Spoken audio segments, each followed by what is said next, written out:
जबलपुर के लाडगंज थाना क्षेत्र में होटल में कमरा नहीं मिलने पर कर्मचारी को धमकाने और अगले दिन जान से मारने की नीयत से 2 राउंड फायर करने के मामले में पुलिस ने 5,000 रुपए के इनामी आरोपी कुणाल पटेल को गिरफ्तार कर लिया है। पुलिस ने उसके कब्जे से वारदात में प्रयुक्त पिस्टल, एक कारतूस और बाइक बरामद की है। पुलिस के अनुसार 26 जुलाई को कुणाल पटेल होटल में लग्जरी कमरा लेने पहुंचा था। कमरा नहीं मिलने पर उसने खुद को छोटू चौबे का आदमी बताते हुए कर्मचारी शिवम अग्रवाल को धमकी दी। अगले दिन 27 जुलाई को वह अपने साथी सनी के साथ रानीताल गेट नंबर 1 के पास पहुंचा और शिवम से गाली गलौज करना शुरू कर दी और 2 राउंड फायर करके फरार हो गया। ये थाना लाडगंज अंतर्गत दिनांक 28 जुलाई को रानीताल के पास में एक अवलोकन होटल है, वहाँ पे ये जानकारी प्राप्त हुई पुलिस को कि एक कुणाल पटेल नामक व्यक्ति के द्वारा वहाँ पर एक लग्जरी रूम की डिमांड की गई थी और वो नहीं देने पर वहाँ पर फायरिंग की गई, जिसके बाद पुलिस वहाँ पर मौके पर पहुंची और पुलिस को देख के वो व्यक्ति भाग गया था, जिसकी उपरांत थाना लाडगंज में अपराध पंजीबद्ध किया गया BNS 109 के तहत में और 296 और 35 BNS के तहत में। लगातार पुलिस अपने प्रयासों से इसकी खोजबीन कर रही थी। प्रारंभिक जानकारी ये प्राप्त हुई कि कुणाल पटेल छोटू चौबे गैंग का एक सक्रिय सदस्य है और उसी के साथ उठना बैठना इसका हमेशा रहा है और वारदातें करते रहे हैं पूर्व में भी। इसी आधार पर हमारी जो पूरी टीम थी वो सक्रिय हुई और जो संभावित उसके स्थान थे वहाँ पर दबिश दी गई और कल दिनांक को हमारे द्वारा सफलता हमारी लाडगंज की टीम थाना प्रभारी के नेतृत्व में एक रवाना हुई, जिसने उसको जिस स्थान पर मुखबिर ने सूचना दी थी वहाँ से उसको अरेस्ट किया गया।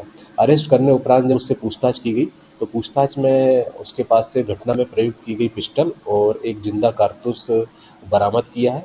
पूछताछ में उसके द्वारा बताया गया है कि वो छोटे चौबे गैंग का सक्रिय सदस्य है और हमने इसकी सोशल मीडिया अकाउंट्स को भी ट्रेस किया है, उसमें भी इसके पर्याप्त साक्ष्य प्राप्त हुए हैं। उसी आधार पर इसकी गिरफ्तारी की जाकर आज न्यायालय में पेश किया जाए। लगातार लाडगंज को इस समय पिस्टल और कट्टों की कार्रवाई पर सफलता मिली है। कैसे कितने घंटे और कितनी पिस्टलें पकड़ी? ये निश्चित तौर पर विगत 1 माह में हमारी लाडगंज की टीम और हमारे द्वारा लगातार इस विषय पर प्रयास किए जा रहे थे कि शहर में दहशत फैलाने वाले गैंग को ट्रेस किया जाए और हमारे पुलिस अधीक्षक महोदय का भी स्पष्ट निर्देश रहा है इसमें हमारे वरिष्ठ अधिकारियों का कि इस पर कड़ाई से कार्रवाई की जाए। उसी के तहत हमने अलग अलग टीमें गठित करी और पिछले 1 माह में लगभग हमारे द्वारा 10 पिस्टलें जो देशी बनाई गई हैं उनको और देसी कट्टों को जब्त किया गया है और ये कार्रवाई लगातार आगे भी जारी रहेगी। सभी अपराधियों को स्पष्ट संदेश है जबलपुर पुलिस का कि जो भी दहशत फैलाने का और अवैध रूप से लोगों को डराने धमकाने और अवैध गतिविधियों में सम्मिलित पाया जाएगा, हमारी टीम बिल्कुल बेझिझक उनके खिलाफ कार्रवाई करेगी और उनको गिरफ्तार करेगी। सर, इनके सूत्र जो है जहाँ से इनको ये पिस्टलें मिल रही हैं, कारतूस मिल रहे हैं, उन तक पुलिस कब तक पहुँचेगी और कैसी करेगी?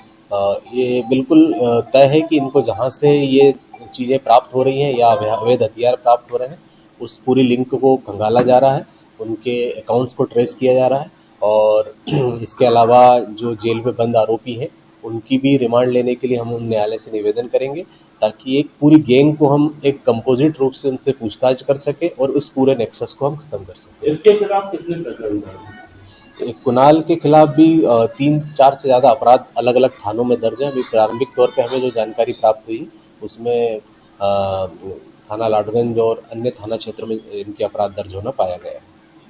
बड़ी कार्रवाई इसके ऊपर करी गई है?